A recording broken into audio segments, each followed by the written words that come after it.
Being 29 is a weird age, and no one talks about it, but I've been sitting on this take for a little while. I turned 30 last month. Being 29 was like the weirdest year of my life. In terms of not like events that happened to me, but just the internal feelings of when you're 29 that no one talks about. So in today's Thursday Therapy, we're diving into the 5 reasons, I jotted them down, why 29 is the weirdest age. Number 1, the disconnect of how people view you when you're 29. This is the strongest take of them all. This is why I'm making this video, because someone needs to say it. When you're 29, and I feel like this doesn't happen at 28, it's a 29 thing. People 55 and older still view you as if you're like 24, 25, 26, fresh out of college. And in my experience, they talk to you in that type of way. They talk to you as if you don't have life or career or, you know, some scar tissue to have the perspective of making big picture decisions. But then the flip side is people under 25 or 25 and under, they view you as like old. Oh, you're married. Oh, a lot of you guys, you know, you got kids. Like they know very much, just that 5-year age gap. They're like, oh, yo, that guy's in a different phase of life. And so it's weird when you're 29, you no longer feel like you're in the mentee stage. If you worked in the corporate world, you've had a job for what? That's 7 years out of college. 7 years is a long time. You're still young. I know you got time, and I'm sure people over 55 watching this are like, oh, Max, you are young. You know, you got time. But when you're in the saddle and you're 29 and you've had a job for 7 years, you're out of college, you're out of the partying phase, that's long gone. The whole idea of like being the mentee, which I always prided myself on being a guy that like took advice. And hey, when a senior who's been in the business for 30 years or, you know, someone who has kids and experiences and all that, like I'll listen to them for sure. And I still will do that. But it hits different when you're 29, where it's like this whole mentee vibe, like, nah, I got enough experience to make life decisions on my own. We're good. And on that note, if you're over 55, stop talking down to people. It's one thing to do it when you're like fresh out of college. And this is the case for me at my work, people at the grocery store, in my personal life. And maybe it's just me. Maybe there's something with me and my temperament, but there's this natural way of like, hey, when you're like over 60, it's like, no, let me bestow my wisdom upon you. And I get it, right?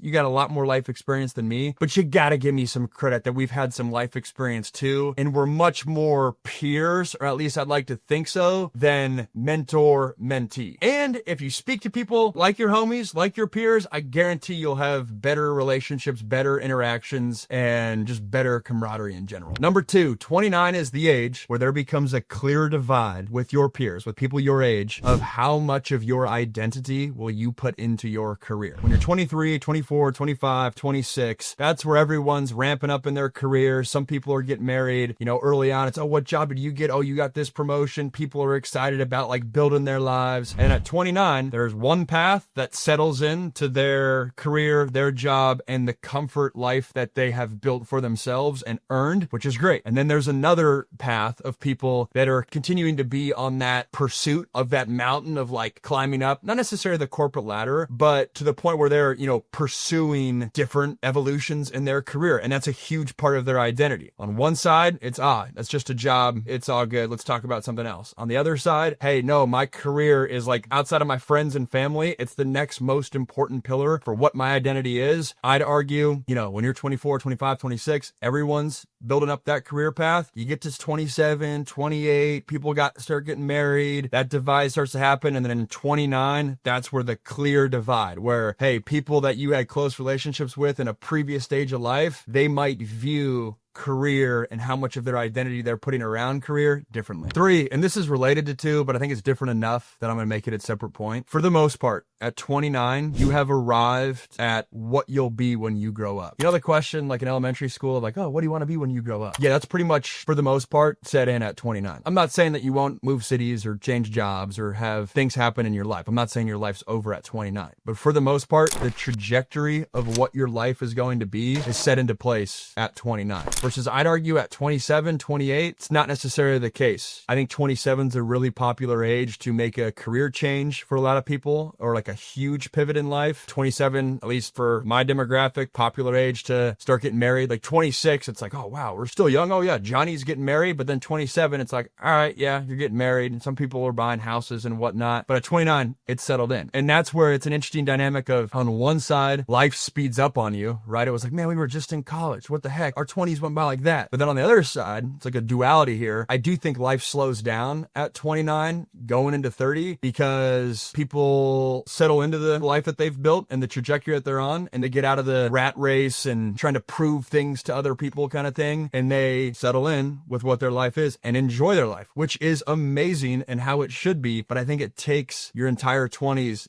to get to 29 to really embrace that feeling. 4, and I probably should have started with this one because this is the most obvious one, but it's that almost 30 feeling. When you turn 29, you might as well put a 3 in front of that, because in your mind, you're like, all right, I'm 30. You're like, oh, my 20s are gone. You know, where did time go? And it's that weird feeling, at least for me, because your entire life, people say, oh, the 20s are the best time of your life. Doesn't get better than your 20s, which people said that about college too. And I think my 20s post-college were better than my college years. So if you're living by the, hey, college is the best years, yeah, screw that. 20s is great, don't get me wrong. But people always say that, right? So it's like depressing when you turn 29, you're like, oh, this is the end of the road. Life's winding down. Dang, this sucks. So that's trippy. It's also trippy because there's these conflicting thoughts of, hey, people older than you are preaching to you, hey, you have so much time. You have all this time, which is true, very much so. But then on the flip side, you're also like, man, I'm 29. I'm supposed to have this like life thing figured out. And having life figured out is, I think, fantasy land for everyone. We're all still trying to figure it out. To me, that all comes to a head at 29. And the 5th and final reason, 29 is a weird age, the weirdest age. And this is probably the most important factor, and it hits deep. But it's that age where you really start to internalize the fact that your parents are getting older, which sucks. Mike and Cheryl, love you guys. I'm very grateful to have them around, but they're getting older, and that's tough, especially for me. I'm the youngest of 4 boys, and as a result, my parents are like, you know, older than a lot of my friends' parents, but it still sucks, and it's a natural part of life, and kind of coming to grips with that. There's also another piece to that